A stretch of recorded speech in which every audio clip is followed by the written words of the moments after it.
Indian sailors have been stranded near China since June this year, and now India has asked China for crew change of the two ships stranded in the Chinese waters. India's External Affairs Ministry on Friday said that India has taken up the issue with Chinese Vice Foreign Minister. India is awaiting an early approval of a crew change for the two ships, MV Jaganand and MV Anastasia, and the ministry also said that it is in regular contact with the Chinese embassy in New Delhi. The ministry spokesperson said that India will be in constant touch with these Chinese officials to ensure humanitarian needs of the Indian crew members are being taken care of. Our embassy in Beijing is continuously following this up with Chinese authorities. Now, by way of further update, what I have is that our ambassador has again personally taken up this issue with the Chinese Vice Foreign Minister, and he has requested for early approval for crew change for the crew members aboard MV Jaganand and MV Anastasia.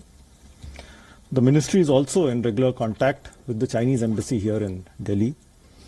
And in view of China's strict COVID-19 pandemic control and preventive measures, as well as various travel restrictions which are in place, the Chinese authorities have detailed steps which they have outlined to ensure the smooth movement of new crew to China to effect this crew change. And these steps have to be complied by the concerned shipping companies.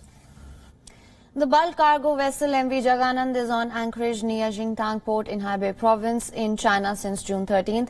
This has 23 Indian nationals as crew on board. Another vessel, MV Anastasia, is on anchorage near Kofidin port in China since September 20th. This has 16 Indian nationals on board, and the ships are stuck due to China's trade war with Australia. The decision to block Australian coal along with a range of other key exports was made to punish Canberra. This comes after the Morrison government called for an independent inquiry into Beijing's handling of the pandemic. Now, bullying trade tactics now means sailors are not allowed to dock or even leave. Now the situation is worsening on these ships. Many of the sailors have not seen their families in months. Most of them are struggling to cope. According to reports, the water on board has turned brown and sailors are now developing rashes. They have also not been able to get clean drinking water. And now our principal diplomatic correspondent Siddhant Sibal is joining us live from New Delhi for more on this. Siddhant, the two countries are in constant communication through diplomatic and military channels in this regard. What's the latest you are gathering from the sources? Well, the situation remains precarious, especially for the sailors who are stranded, because remember, MV Jaganand has been stranded for almost 6 months and MV Anastasia since September. So that is a pretty long period. So there were two basic options.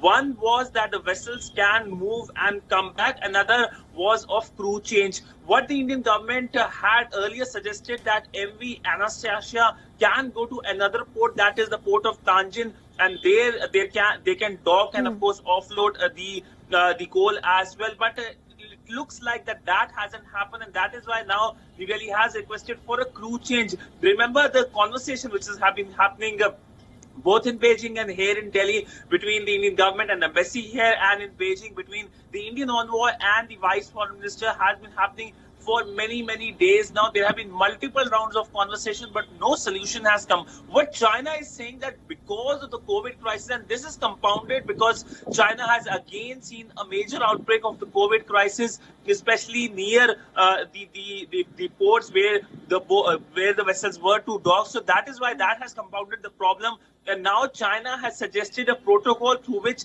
new sailors can come to that area and they can do a crew change. How long it will happen is a big question, because every day, if there is a delay, that is causing problem, a lot of pain to the sailors. In fact, there are now reports of these sailors trying to attempt suicide as well. So situation remains dangerous. India has been calling for expeditiously resolving the situation, while China has been saying, yes, we are in communication, coming up with protocols, but it is the delay that is causing the ultimate problem for the sailors who are stranded for many months now.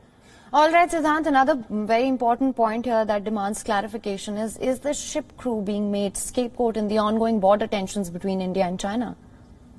Well, nobody will publicly accept that or publicly say that, but it looks like because the crew is of course Indian, the cargo which is being carried is Australian, and of course we know that Beijing right now doesn't have good relation either with Canberra, either with New Delhi. So by and large, many will not publicly say that, but it looks like because of the ongoing tussle between all the three capitals, it looks like these sailors are suffering. Because perhaps in better times, this would have not been a situation. Things could have easily been resolved. But how China is reacting, how China is behaving is something that is out of the blue for the entire world. 2020 saw worst standoff between India and China, and the standoff still continues. In fact, yesterday when this question was asked, there was another question which was asked on what is the solution or perhaps talks heading between India and China on border row, and the MEA spokesperson said that both sides are communicating. In fact, both sides are now waiting for the military level conversation to take place. When it will happen is the big question, but it looks like that in April, when the snow decreases near the Pangong Lake where the standoff is continuing, there can be some kind of movement. All right, Siddhant, thank you so much for joining us with all those details.